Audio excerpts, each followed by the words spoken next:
పరిశుద్ధమైన దేవుడు నేను, నిజమైన దేవుడు నా ప్రభా.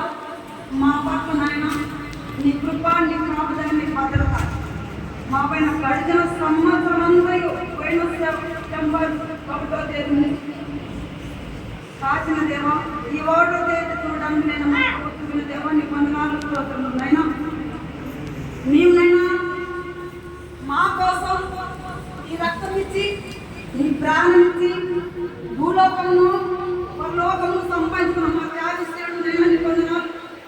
నీలో ఏ పాపం లేదు, ఏ మత లేదు, ఏ డాకు లేదు నా ప్రభా నీ వందనాలు. మమ్మల్ని పాపాత్మైన మమ్మల్ని నీ పరిశుద్ధమైన రక్తంతో మమ్మల్ని పట్టుకున్నావు, అన్నావు దేవా నీ వందనాలు స్తోత్రం. జగత్తులను ఏర్పడుతుంటే మమ్మల్ని ఏర్పాటు చేసుకున్న దేవుడు. చాలా బయట నేను శ్రమలు చూస్తున్నాం, మరణాలు చూస్తున్నాం, వరదలు చూస్తున్నాం దేవా. జీవితంలో చూస్తేనేనా ప్రభా కంటిలో వస్తుంది, కానీ మాకు అలాంటి బాధ లేక, అలాంటి శ్రమ లేక మమ్మల్ని చూస్తున్న ప్రాచి కాపాడుతున్న దేవా నీకు వేలాది వందనాలు, కోట్లాను సదులు తెలుస్తున్నాం దేవా.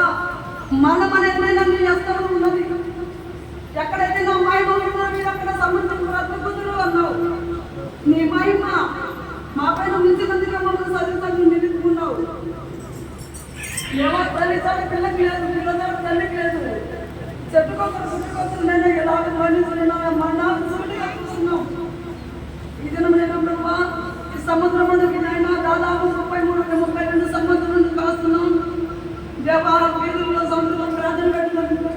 ఈ దినం మాకు సక్కర మందిరం ఇచ్చి ఈ మందిరంలో మహిమ కార్యము జరగాలంటే నువ్వు నేను బ్రహ్మ నిన్న ఆత్మని పరిశుద్ధ ఆత్మనైనా నీ మందిరం ఆవరణను ఉమ్మరించాలి, నీ అగ్నితో అభిషేకించాలి.